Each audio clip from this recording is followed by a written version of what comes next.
Tender জটিলতা কাটিয়ে ৩ বছর পর ড্রাইভিং লাইসেন্স দেওয়া শুরু বিআরটি-এর। বায়োমেট্রিকের সময় লাগায় বাড়ছে ভোগান্তি। ৬ মাসের মধ্যে ১২.৫ লাখ লাইসেন্স সরবরাহের আশা। নিউমোনিয়ায় আক্রান্ত রোগীর শরীরেও কার্যকারিতা হারাচ্ছে অ্যান্টিবায়োটিক। চট্টগ্রামে গবেষণা, চিকিৎসকের পরামর্শ ছাড়া ফার্মেসিতে বিক্রি বন্ধের তাগিদ। করোনায় সারা দেশে বন্ধ হয়ে গেছে ৩,৫০০ কিন্ডারগার্টেন। অনিশ্চিত হাজার হাজার শিক্ষার্থীর শিক্ষাজীবন। সরকারি স্কুলে ভর্তির সুযোগের পরামর্শ। গোপন সুড়ঙ্গে লুকিয়ে রাখা হয় দেশি বিদেশি বিপুল পরিমাণ অবৈধ মদ।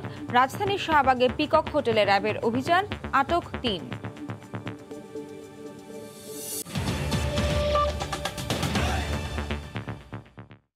সময় সংবাদের সঙ্গে আছি আমি নাবিলা সোহার। প্রায় ৩ বছর পর ড্রাইভিং লাইসেন্স দেওয়া শুরু করেছে বাংলাদেশ সড়ক পরিবহন কর্তৃপক্ষ বিআরটিএ। পরীক্ষা দেওয়ার পরও যাদের লাইসেন্স নানা জটিলতায় আটকে ছিল তাদেরও বায়োমেট্রিক কার্যক্রম শুরু করেছে মাদ্রাজ সিকিউরিটি প্রিন্টার্স। তবে সেবা প্রত্যাশীদের অভিযোগ, এ প্রক্রিয়ায় ঘণ্টার পর ঘণ্টা অপেক্ষা করতে হচ্ছে। এদিকে আটকে থাকা ১২.৫ লাখ লাইসেন্সের প্রিন্ট আগামী মাস থেকে শুরু করবে সেনাবাহিনী। খলিলুর রহমানের ক্যামেরায় সাদাত রহমতুল্লাহর রিপোর্টে বিস্তারিত। কোন প্রতিষ্ঠান গ্রাহকের হাতে তুলে দিবে লাইসেন্স, সে চুক্তি নিয়ে আটকে ছিল বিআরটিএ। তবে দীর্ঘ প্রতীক্ষার পর সেই কাজ শুরু করেছে ভারতীয় প্রতিষ্ঠান মাদ্রাজ সিকিউরিটি প্রিন্টার্স। রাজধানীর পল্লবীতে প্রতিদিন গড়ে ১,০০০ মানুষের বায়োমেট্রিক করছে প্রতিষ্ঠানটি। এই বায়োমেট্রিক দিতে গাজীপুর থেকে এ পর্যন্ত ৩ দফায় রাজধানীর পল্লবীতে এসেছেন আবির হোসেন। তার মতো বিভিন্ন জেলা থেকে যারা এসেছেন তাদের সবারই অভিযোগ সময়ের দীর্ঘসূত্রিতা নিয়ে। প্রথম 10টায়, তারপরে সময় দিছে 11টায়, তারপরে 12টায়। মনে করেন এই টেনশনে ভালো লাগে না। আজকে ফিঙ্গারটা হলে আমি টেনশনটা একটু হালকা হব। আমাকে যদি একটু জানিয়ে দিত যে আমার এটা রিনিউ করে নিয়ে আসতে হবে, তাহলে কিন্তু আমার রাত 8টা পর্যন্ত বসে থাকতে হতো না। বলে যে আমাদের সার্ভারের প্রবলেম, আমাদের এই প্রবলেম, আমাদের ওই প্রবলেম। তবে মাদ্রাজ প্রিন্টার্সের দাবি, ইতোমধ্যে সারা দেশে স্থাপন হয়ে গেছে ৬৯টি বায়োমেট্রিক মেশিন। তবে জাতীয় পরিচয়পত্রের সাথে যাদের পাসপোর্টের তথ্যের মিল নেই, সেই সব গ্রাহকদের লাইসেন্স নিয়ে তৈরি হয়েছে জটিলতা। ডকুমেন্টস ভেরিফাই করার পরে ম্যাক্সিমাম ডকুমেন্টসের সমস্যা পাওয়া যায়, ঝামেলা পাওয়া যায়। তো তখন কি করতে হয়, ডকুমেন্টস ঠিক করে আনার জন্য তাদেরকে রিকোয়েস্ট করতে হয়। এনআইডিতে যদি ভুলও থাকে, দরকার হলে তাকে আমাকে রিকোয়েস্ট করতে হবে যে আপনি এনআইডিটা সংশোধন করে আসেন। বিআরটিএ বলছে আগামী অক্টোবর থেকে আটকে থাকা ড্রাইভিং লাইসেন্সের স্মার্ট কার্ড ছাপার কাজ শুরু করবে সেনাবাহিনীর বাংলাদেশ মেশিন টুলস ফ্যাক্টরি। আগামী ৬ মাসের মধ্যে আটকে থাকা ১২,৪৫,০০০ ড্রাইভিং লাইসেন্স সরবরাহের কাজ শেষ করবে প্রতিষ্ঠানটি। পুরাতন যে লাইসেন্সগুলো যেগুলো পেন্ডিং ছিল প্রায় ১২ লক্ষের অধিক, বাংলাদেশ সেনাবাহিনী ইতিমধ্যে কাজ শুরু করে দিয়েছে। আর আগামী মাস থেকেই কার্ড প্রিন্টিংয়ে চলে যাবে, অর্থাৎ যে ব্যাকলগের যে সমস্যা ছিল সেটা আর এখন বর্তমানে থাকছে না। বিআরটিএ টেন্ডার জটিলতায় দেশজুড়ে ড্রাইভিং লাইসেন্স প্রদান বন্ধ ছিল ২০১৯ সালের আগস্ট থেকে। লাইসেন্স প্রাপ্তিতে বিআরটিএতে সাধারণ মানুষের দুর্ভোগ দীর্ঘদিনের। প্রায় ৩ বছর পর আবারও লাইসেন্স সরবরাহ শুরু করলো বিআরটিএ। এই নিয়ে সাধারণ মানুষের মধ্যে যেমন স্বস্তি রয়েছে, তেমনি বিআরটিতে জমে থাকা প্রায় কয়েক লাখ লাইসেন্সে রয়েছে অস্বস্তি। তাই এই সমস্যার সমাধানে বিআরটিকে আরও জনবান্ধব হওয়ার আহ্বান সাধারণ মানুষের। সাদাত রহমতুল্লাহ, সময় সংবাদ, ঢাকা। চট্টগ্রামে আশঙ্কাজনকভাবে কার্যকারিতা হারিয়েছে অ্যান্টিবায়োটিক। এই অবস্থা শিশু ও তরুণদের ক্ষেত্রে সবচেয়ে বেশি।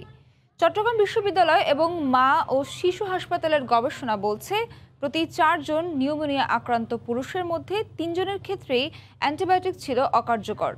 চিকিৎসকের পরামর্শ ছাড়া ফার্মাসিগুলোতে অ্যান্টিবায়োটিকের বিক্রি বন্ধের কঠোর হওয়ার তাগিদ দিয়েছেন বিশেষজ্ঞরা। বিস্তারিত জানাচ্ছেন পার্থপ্রতিম বিশ্বাস। ২০১৮ থেকে ২০২০ সালে শুরু পর্যন্ত চট্টগ্রাম মা ও শিশু হাসপাতালে চিকিৎসা নিতে আসা ১,০০০ নিউমোনিয়া রোগীর উপর এক গবেষণা চালিয়ে দেখা যায় ৭০% অ্যান্টিবায়োটিকের কার্যকারিতা হারিয়েছে।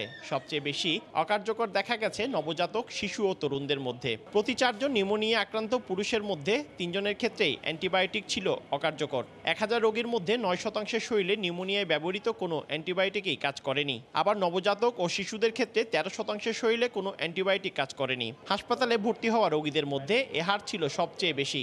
মোস্ট অফ দ্য ডিজিজে আমাকে অ্যান্টিবায়োটিক খেতে হবে, তাহলে যেন কোনো প্রকারে অ্যান্টিবায়োটিক খেলে অ্যান্টিবায়োটিক রেজিস্ট্যান্স যদি হয়ে যায়, তাহলে তো আমার কোনো ট্রিটমেন্টের কোনো ইয়েটাই গাইডলাইনই আমার কোনো কাজ করবে না। চিকিৎসকের ব্যবস্থাপত্র ছাড়া ওষুধের দোকান থেকে কিনে ছোটখাটো রোগ সারাতে অ্যান্টিবায়োটিক গ্রহণ, ফার্মেসিগুলোর নিয়ম ছাড়াই ওষুধ বিক্রির কারণে অ্যান্টিবায়োটিক অকার্যকর হওয়ার ঘটনা ঘটছে বলে মনে করেন গবেষকরা। ফার্মেসিগুলোতে অবাধ অ্যান্টিবায়োটিক বিক্রি, এটি কিন্তু অ্যান্টিবায়োটিক রেজিস্ট্যান্স তৈরির পেছনে অন্যতম একটি দায়ী কারণ। আমরা মনে করি এখনই অ্যান্টিবায়োটিক রেজিস্ট্যান্সের বিরুদ্ধে কার্যকরী উদ্যোগ নিতে হবে। ব্যাকটেরিয়ার বিরুদ্ধে অ্যান্টিবায়োটিকের ওষুধের কার্যকারিতায় ব্যবহার ও অননুমোদিত বিক্রির বিরুদ্ধে সুনির্দিষ্ট কঠোর আইন প্রণয়ন করা জরুরি বলে মতামত বিশেষজ্ঞ চিকিৎসকের। আপনার জ্বর হলো, এই জ্বরটা তো অনেক কারণে হতে পারে। এটার কারণ শুধু যে ব্যাকটেরিয়া দ্বারা জ্বর হচ্ছে তাই না, এটা তো হচ্ছে ভাইরাস দ্বারাও হতে পারে, এটা ম্যালেরিয়া হতে পারে, এটা অন্য কিছু হতে পারে যেখানে অ্যান্টিবায়োটিক কাজ করবে না। তো আপনি কী করছেন, আপনি অ্যান্টিবায়োটিক খেতে শুরু করে দিচ্ছেন। অ্যান্টিবায়োটিক খেতে শুরু করলে তখনই কী হচ্ছে, অ্যান্টিবায়োটিক কার্যকারিতা কমে যাচ্ছে। সরকারের একটা পলিসি করতে হবে, মানুষকে সচেতন করতে হবে, ফার্মেসিগুলোকে নিয়ন্ত্রণে আনতে হবে। গবেষণায় দেখা গেছে নগরীর আগ্রাবাদ, পাঁচলাইশ, হালিশহর ও বাকলি এলাকায় সবচেয়ে বেশি অ্যান্টিবায়োটিক অকার্যকর রোগী পাওয়া গেছে। পার্থপ্রতিম বিশ্বাস, সময় সংবাদ, চট্টগ্রাম। করোনা মহামারীতে সারা দেশে প্রায় 3,500 কিন্ডারগার্টেন বন্ধ হয়ে গেছে। এতে অনিশ্চিত হয়ে পড়েছে হাজার হাজার শিক্ষার্থীর শিক্ষাজীবন। শিক্ষাবিদরা বলছেন সরকারি প্রাথমিক বিদ্যালয়ে ভর্তির সুযোগ দিয়ে এ সমস্যার সমাধান সম্ভব। এদিকে আবারও ঘুরে দাঁড়াতে সহজ শর্তে প্রণোদনা চায় কিন্ডারগার্টেন অ্যাসোসিয়েশন। পিঙ্কি আক্তারের রিপোর্ট। ঢাকা সহ সারা দেশের বিভিন্ন জায়গায় কিন্ডারগার্টেন স্কুল বন্ধের চিত্র এমন আরও অনেক। মিরপুর শাহালি থানা এলাকার এই ভবনটিতে ছিল নবাবেরবাগ সেন্ট্রাল হাই স্কুল। শিক্ষক কর্মচারীদের বেতন ও স্কুল খরচ বহন করতে না পারায় তা এখন বন্ধ। চিরচেনা ক্লাসরুমে পাঠ্য নির্দেশনার জন্য হোয়াইট বোর্ড পড়ে থাকলেও এখন তা শুধুই জড়বস্তু। আমার খুব কষ্ট লাগে যে বেঞ্চগুলো দেখলে, তা বোর্ডগুলো দেখলে, এগুলো খুব খারাপ লাগে। আর লকডাউন শেষে শিক্ষা কার্যক্রম চালু হলেও অনেক শিক্ষার্থী ফিরতে পারেনি তাদের প্রিয় ক্লাসরুমে। আর তাই শিক্ষাবর্ষ পিছিয়ে পড়ার ঝুঁকি নিয়ে শঙ্কিত অভিভাবকরা। এবছর তো আমরা কোন স্কুলে ভর্তি হতে পারছি না। সবাই স্কুলে যাচ্ছে, আমরা যাচ্ছে পারতে আসি না। আমাদের স্কুলটা খুলে দেওয়া হোক, আমরাও যাব স্কুলে। যদি অল্প খরচে পড়ানো যায় তাইলে এই স্কুলে আবার ভর্তি করা একদম স্কুল চালু করলে। আমি আসলে জানি না তাদের স্কুলটা খুলতে পারবো কিনা, এবং তারা এখন কোথাও ভর্তিও হতে পারতেছে না। তাদের ভবিষ্যৎ নিয়ে আমি খুবই দুশ্চিন্তায় আছি। তিনতলা ভবনের এই শিক্ষা প্রতিষ্ঠানের 12টি কক্ষে শিক্ষার্থী সংখ্যা 250। মূলত এলাকার নিম্ন মধ্যবিত্ত শিক্ষার্থীরাই পড়তে আসতেন এখানে, যাদের শিক্ষা ভবিষ্যৎ এখন অনেকটাই অনিশ্চয়তা রয়েছে।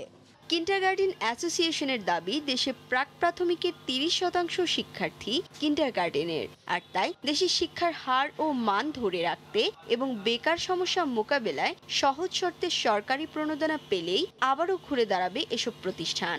এই প্রতিষ্ঠানগুলো টিকিয়ে রাখার জন্য আমি অনুরোধ করব যে মাননীয় প্রধানমন্ত্রী যদি আমাদেরকে সহজ শর্তে কিছুটা ঋণ দেয়। আর শিক্ষাবিদরা বলছেন বন্ধ হয়ে যাওয়া প্রতিষ্ঠানের শিক্ষার্থীদের জন্য সরকারি প্রাথমিক বিদ্যালয়ে ভর্তি সুবিধা দিয়ে ও শিক্ষক সংখ্যা বাড়িয়ে এই সমস্যার সমাধান সম্ভব। কিন্ডারগার্টেন নিঃসন্দেহে টিকে আছে যারা ভালো, যাদের শিক্ষার্থী সংখ্যা বেশি সেই দিক থেকে, এবং যারা বন্ধ হয়ে যাচ্ছে সেই ক্ষেত্রে সরকার হয়তো তাদেরকে কিছু প্রণোদনা দিয়ে তাদেরকে টিকিয়ে রাখতে পারে। কিন্ডারগার্টেন অ্যাসোসিয়েশনের মতে সারা দেশে 40,000 কিন্ডারগার্টেন স্কুল রয়েছে, যার মধ্যে 1800 স্কুল নিবন্ধিত।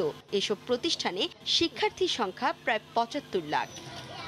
পিঙ্কি আক্তার, সময় সংবাদ, ঢাকা।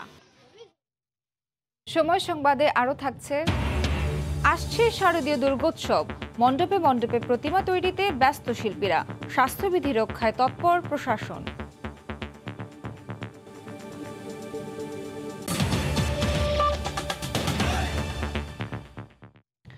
কর্মচারীদের মেসে গোপন সুড়ঙ্গে লুকিয়ে রাখা হয় কোটি টাকার দেশি বিদেশি বিপুল পরিমাণ মদ।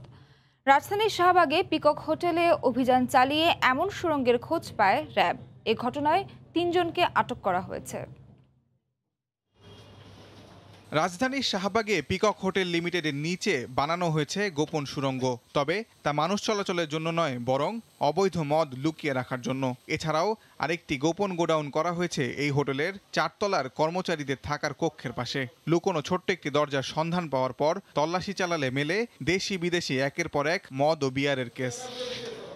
মাদকদ্রব্য নিয়ন্ত্রণ অধিদপ্তরের সংবাদের ভিত্তিতে মঙ্গলবার সন্ধ্যা থেকে এই অভিযান পরিচালনা করে র্যাব 4। প্রায় 5 ঘন্টার এই অভিযানে 5000-এর বেশি বোতল মদ উদ্ধার করে র্যাব, যার আনুমানিক বাজার মূল্য কোটি টাকার বেশি। প্রায় 2500 দেশি বিয়ার পেয়েছি ক্যান, এবং প্রায় 1500 বিদেশি বিয়ারের ক্যান পেয়েছি।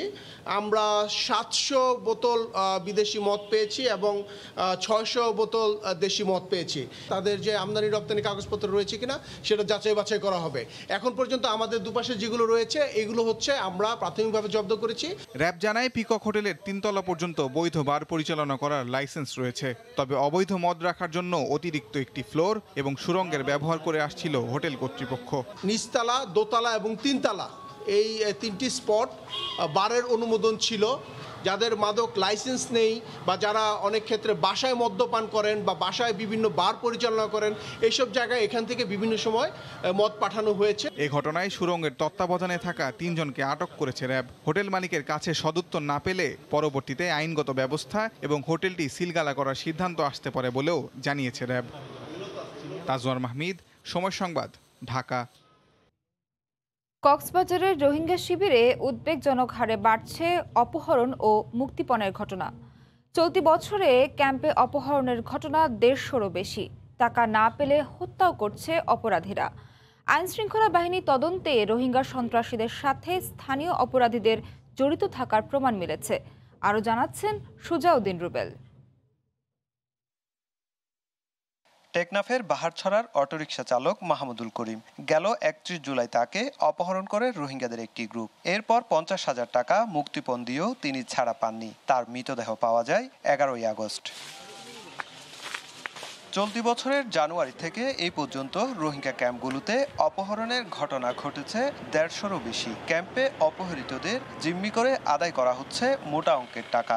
ওই দিন ফোন করে বলে টাকা জোগাড় করতে পারছি কিনা, তখন আমি বলি 50,000 টাকা জোগাড় করতে পারছি। তখন আমাকে বলে ওই টাকাগুলি দিলে তোর ভাইকে ছেড়ে দেবো। তাদের নিয়ন্ত্রণ করার ব্যবস্থা করা না হয় তাহলে বড় ধরনের একটা বিপদ আমাদের উপরে বয়ে আসতে পারে। গত শনিবার টেকনাফের নয়াপাড়া রোহিঙ্গা ক্যাম্পের কাছে পাহাড় থেকে র্যাব উদ্ধার করে নোয়াখালী, নারায়ণগঞ্জ ও ব্রাহ্মণবাড়িয়ার 3 যুবককে, যাদের অপহরণ করে 5 লাখ টাকা স্বজনদের কাছে মুক্তিপণ দাবি করেছিল রোহিঙ্গারা। তাতে ক্যাম্পের বাইরে সন্ত্রাসীদের সঙ্গে রোহিঙ্গা গ্রুপগুলোর সাথে সম্পর্কের তথ্যও পেয়েছে আইনশৃঙ্খলা বাহিনী। রোহিঙ্গা এবং বাঙালি তারা কিন্তু মিলে যায় যখন তাদের এই অপরাধের ধরন, তাদের স্বার্থ যখন একই রকম, কমন ইন্টারেস্ট। রোহিঙ্গাদের অপরাধের নেটওয়ার্ক ভাঙা না গেলে অপরাধ পরিস্থিতি আরো উদ্বেগজনক হবে বলে জনিত কাজে নিয়োগ হচ্ছে। সুতরাং সেই বিবেচনায় স্থানীয় জনগণ একটা আতঙ্কে দিনাদিপাত করছে। তাদেরকে তাদের জায়গায় ফেরত যাতে যায়, মিয়ানমারে যাতে ফেরত যায়, সেটার জন্য জোর প্রচেষ্টা চালা। গেল 4 বছরের রোহিঙ্গা ক্যাম্পে অপহরণ সহ নানা ঘটনায় মামলা হয়েছে 1000-এর বেশি, যেখানে আসামি 2687 জন। সুজাউদ্দিন রুবেল, সময় সংবাদ, কক্সবাজার। পঞ্চগড়ের বিলুপ্ত ছিটমহল সহ পঞ্চগড় সদর উপজেলার গৃহহীন ও সুবিধা বঞ্চিত 844টি পরিবার পেল স্থায়ী ঠিকানা। বছরের পর বছর অন্যের জমিতে ঝুপড়ি ঘর বানিয়ে কোনো রকমে দিন কেটেছে তাদের। মুজিব শতবর্ষে প্রধানমন্ত্রীর আশ্রয়ণ প্রকল্পের অংশ হিসেবে পাকা বাড়ি পেয়ে খুশি সুবিধা বঞ্চিত পরিবারগুলো। পঞ্চগড় থেকে আব্দুর রহিমের পাঠানো তথ্য ও ছবি নিয়ে প্রতিবেদন। ক্ষেত খামারে কাজ করে পরিবারের অন্য কর্মসংস্থানের ব্যবস্থা হলেও এদের কারোরই নেই থাকার কোনো ঘর। অন্যের জমিতে ঝুপড়ি ঘরে পরিবারের সব সদস্য নিয়ে গাদাগাদি করেই কাটে তাদের জীবন। জীবনযুদ্ধে ছুটে চলা পঞ্চগড় সদর উপজেলার বিলুপ্ত ছিটমহল সহ বিভিন্ন স্থানে ভেসে বেড়ানো 844টি পরিবার মুজিব শতবর্ষে পেল প্রধানমন্ত্রীর বিশেষ প্রকল্পের বাড়ি। আমাদেরকে গুচ্ছ গ্রাম বলে যে পাকা ঘর রয়েছে, আমরা পাকা ঘর পাই খুব আনন্দিত, খুশি। অনেক কষ্টে আসলাম, 2টা বাচ্চা নিয়ে, মানুষের অনেক কথা শুনছি, এখন আল্লাহ দিলে শেখ হাসিনা আমাদেরকে ঘর দিছে, অনেক সুখে আছি। কষ্ট করছি, এখানে আইসা আমাদের সুখ হয়েছে। নিজের একটি পাকা বাড়ির স্বপ্ন দেখত তারা। সমাজে আশ্রয়হীনভাবে বেঁচে থাকা মানুষরা নিরাপদ, টেকসই ও মজবুত পাকা ঘর পেয়ে খুশি। যে একটা ঘরে ছিলাম, ঘরেতে পানি পড়তো, এখন শেখ হাসিনা একটি ঘর বানিয়ে দিছে, ভিটা করে দিছে, ওইখানে আমরা বসবাস করতেছি। পাকা ঘর দিছে, লেট্রিন দিছে, টিপল দিছে, সবকিছু তৈরি করে দিছে। আমরা এখন খুব শান্তি নিয়ে আছি, ছেলে মেয়ে নিয়ে, বাচ্চা কাচ্চা নিয়ে। এর মধ্য দিয়ে ছিন্নমূল মানুষের জীবনমান উন্নয়ন হবে বলে মনে করেন সরকারের মাঠ প্রশাসনের কর্মকর্তা। আমরা তাদের বিদ্যুৎ সংযোগ থেকে শুরু করে অন্যান্য সকল সুযোগ সুবিধা দিয়েছি এবং তাদের জীবনমান উন্নয়নে তাদের কর্মসংস্থানের ব্যবস্থা নেওয়া হয়েছে। পঞ্চগড় সদর উপজেলায় 844টি পরিবারের মধ্যে বিলুপ্ত ছিটমহলের পরিবার রয়েছে 13টি, আর বাকি 831টি পরিবার ভূমিহীন ও সুবিধা বঞ্চিত। সময় সংবাদ, পঞ্চগড়। সময় সংবাদে আরও থাকছে, টি-20 বিশ্বকাপে চমক দেখাতে চান অধিনায়ক মাহমুদুল্লাহ। বাছাই পর্বে নয়, আগামীতে সরাসরি খেলতে চায় টিম বাংলাদেশ।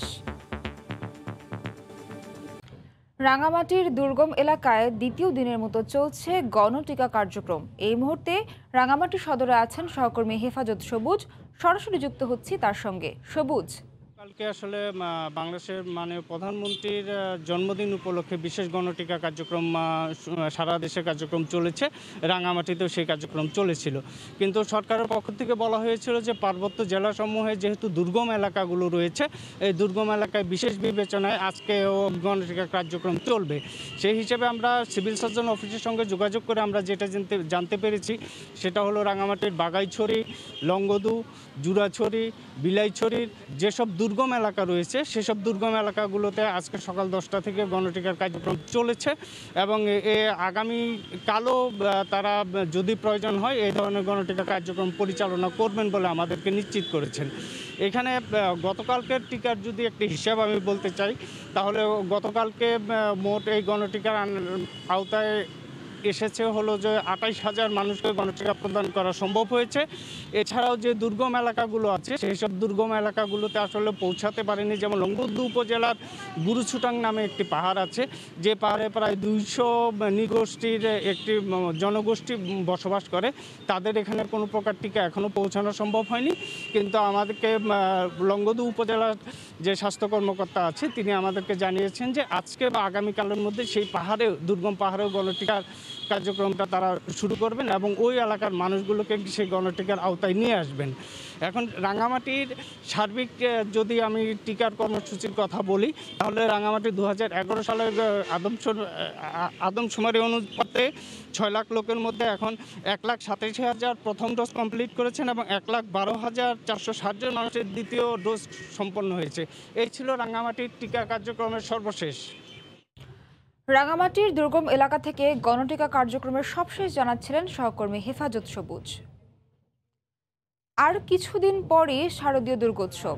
আগামী 11 অক্টোবর ষষ্ঠী পূজার মধ্য দিয়ে শুরু হচ্ছে হিন্দু ধর্মাবলম্বীদের সবচেয়ে বড় এই উৎসব। তাই মণ্ডপে মণ্ডপে চলছে শেষ মুহূর্তের প্রস্তুতি। সঞ্জয় কর্মকার অভিজিতের তথ্য ও শাহাদাত আকুনের ছবিতে রিপোর্ট। প্রকৃতি সেজেছে শরতের আলিঙ্গনে। সময় এসেছে সনাতন ধর্মাবলম্বীদের সবচেয়ে বড় উৎসব শারদীয় দুর্গাপূজার। তাই দেবী দুর্গাকে সাজাতে মাদারীপুরে অক্লান্ত পরিশ্রম করছেন প্রতিমা শিল্পীরা। এরই মধ্যে মাটির কাজ শেষ করে নিপুণ হাতে রং তুলির আঁচড় চলছে মণ্ডপগুলোতে। 12টা মাটির কাজ কমপ্লিট হয়েছে, অনেক 2টা রঙে ভেজছি, রাত দিন 24 ঘন্টা করে কাজ চলতে আছে। আমার সব প্রতিমা ডোমাটিয়া শেষ, এখন রঙের কাজ শুরু। হিন্দু ধর্মাবলম্বীদের মতে গণেশ, কার্তিক, লক্ষ্মী ও সরস্বতী এই 4 ছেলে মেয়েকে নিয়ে এবার দেবী দুর্গা মর্তলোকে আসবেন ঘোড়ায় চড়ে আর ফিরে যাবেন দোলাতে। ভক্তদের প্রত্যাশা, দুর্গতিনাশিনী দেবী দুর্গা এবার পৃথিবী থেকে দূর করবেন মহামারী সহ সব ধরনের অপশক্তি। সারা বছর যেন আমরা ভালো থাকতে পারি, তোমার শ্রমজনে আমরা পূজা অর্চনা দিতে পারি, এই প্রত্যাশাই তোমার থাকবে। পুরো বাংলাদেশের মানুষ যেন সুখ শান্তিতে বসবাস করতে পারে, এই আমার মায়ের কাছে চাওয়া। নাড়ু মোয়া বানাই, মুড়ি চিরা ভাজি, এই অতীত আসলে যারা যা নাকবে হইয়ে জোগাড় করি। আমরা সুস্বাস্থ্যের দিকে নজর রেখে মায়ের পূজা ধুমধামের সাথে করতে চাই। করোনা মহামারীর এই সময় নিয়ম মেনে উৎসব পালনের কথা জানায় পূজা উদযাপন কমিটি ও জেলা প্রশাসক। স্বাস্থ্যবিধি মেনে আমরা পূজা করার জন্য সকল মন্দির কমিটিকে আমরা নির্দেশনা পাঠিয়েছি, সেই অনুযায়ী পূজা হবে। যেহেতু এখনো করোনার যে ইয়েটা আছে, সেই বিষয়টা গভর্নমেন্টের এখনো নিষেধাজ্ঞা, বিভিন্ন বিষয় নিষেধাজ্ঞা আছে, সেগুলো ফলো করেই আমরা অনুষ্ঠানগুলো আয়োজন করব। জেলায় 449টি মণ্ডপে অনুষ্ঠিত হবে শারদীয় দুর্গাপূজা। আগামী 15 অক্টোবর প্রতিমা বিসর্জনের মাধ্যমে শেষ হবে এই উৎসব। সময় সংবাদ। বরগুনার পাথরঘাটায় বঙ্গোপসাগরে ট্রলার ডুবির ঘটনায় নিখোঁজ 3 জেলের মৃতদেহ উদ্ধার করা হয়েছে। সকালে লালদিয়ার চর এলাকায় বঙ্গোপসাগরে ডুবে যাওয়া ট্রলারটি টেনে তোলা হয়। একে একে ট্রলারের ভেতর থেকে ইব্রাহিম, মনির ও সরারের লাশ উদ্ধার করা হয়। এর আগে গতকাল দুপুরে উত্তাল সমুদ্র থেকে তীরে ফেরার সময় বঙ্গোপসাগরের দক্ষিণ আষাঢ় চর এলাকায় 11 জন জেলে নিয়ে FB আল্লাহর দান নামের একটি মাছ ধরার ট্রলার ডুবে যায়। এ সময় ওই ট্রলারে থাকা 11 জেলের মধ্যে 8 জেলেকে উদ্ধার করা হলেও 3 জেলে নিখোঁজ ছিলেন।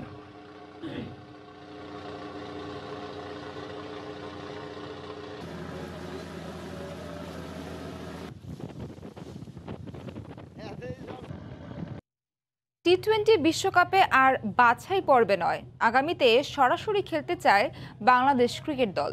এজন্য দলীয় পারফরম্যান্সের বিকল্প নেই। সময় সংবাদে এমনটাই মন্তব্য করেছেন অধিনায়ক মাহমুদুল্লাহ রিয়াদ। আসন্ন বিশ্বকাপে চমকপ্রদ কিছু করার সংকল্প তার।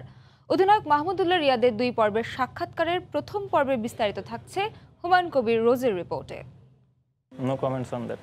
তামিম ইকবালের মতো বিশ্বমানের ব্যাটারকে বিশ্বকাপ দলে না পাওয়া কিংবা নীরবে টেস্ট ক্রিকেট থেকে অবসর নেওয়া, এই ব্যাপারগুলোতে কোনো মন্তব্যই করতে চাননি অধিনায়ক মাহমুদুল্লাহ।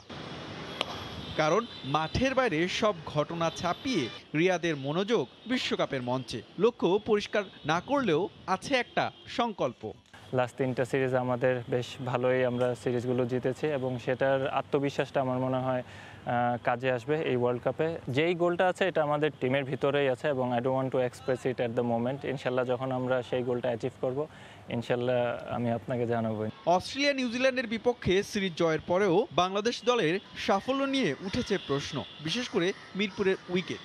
এমন অবস্থায় উল্টো প্রশ্ন ছুড়ে দিলেন অধিনায়ক নিজেই। আমার মনে হয় এখানে একটা আমার কোয়েশ্চেন আছে। আপনি দেখে থাকবেন জিম্বাবুয়েতে কিন্তু আমরা খুব স্পোর্টিং উইকেটে খেলেছি। আমরা 190+ স্কোর চেস করে জিতলাম ওদের কন্ডিশনে। That was a big plus for us. তো এইটাও আমাদের মাথায় আছে এবং হ্যাভিং সেড দ্যাট প্রতিটা টিমই আজকাল তাদের হোম কন্ডিশন ইউজ করে। তো যদি আমাদের ক্ষেত্রে আমরা ইউজ করি তো এই জিনিসটা অনেকে হয়তো নেতিবাচকভাবে দেখে, বাট আই থিঙ্ক যে end of the day Bangladesh টিমের সাফল্যটাই ম্যাটার করে। বাংলাদেশ এলিট ক্রিকেটের দল হয়েও টি-20 বিশ্বকাপে খেলতে হচ্ছে বাছাই পর্বের বাধা ডিঙিয়ে। ব্যাপারটা ভাবাচ্ছে অধিনায়ককেও। 2022 অস্ট্রেলিয়া বিশ্বকাপে তাই মূল মঞ্চে সরাসরি খেলার স্বপ্ন। বিং এ প্লেয়ার, এটা আমিও চাইবো যেন আমরা মেইন স্টেজ থেকে যেন খেলতে পারি এবং যদি আমরা ভালো ক্রিকেট খেলতে পারি, ইমপ্রুভমেন্টের গ্রাফটা যদি আমরা কনসিস্টেন্ট রাখতে পারি, তাহলে প্রবলি ইনশাল্লাহ আমাদের বাছাই করবো আর খেলতে হবে না ইনশাল্লাহ। 17 অক্টোবর মাস্কটে স্কটল্যান্ডের বিপক্ষে ম্যাচ দিয়ে বিশ্বকাপের মিশন শুরু করবে টাইগাররা। আমি সবসময় টিমের রিকোয়ারমেন্ট অনুযায়ী। হুমায়ুন কবির রোজ, সময় সংবাদ, ঢাকা। সময় সংবাদের শীর্ষ সংবাদগুলো জানিয়ে দিচ্ছি আরেকবার। টেন্ডার জটিলতা কাটিয়ে 3 বছর পর ড্রাইভিং লাইসেন্স দেওয়া শুরু বিআরটিএর। বায়োমেট্রিক সময় লাগায় বাড়ছে ভোগান্তি। 6 মাসের মধ্যে 12.5 লাখ লাইসেন্স সরবরাহের আশা। নিউমোনিয়ায় আক্রান্ত রোগীর শরীরেও কার্যকারিতা হারাচ্ছে অ্যান্টিবায়োটিক। চট্টগ্রামে গবেষণা, চিকিৎসকের পরামর্শ ছাড়া ফার্মেসিতে বিক্রি বন্ধের তাগিদ। এবং গোপন সুড়ঙ্গে লুকিয়ে রাখা হয় দেশি বিদেশি বিপুল পরিমাণ অবৈধ মদ।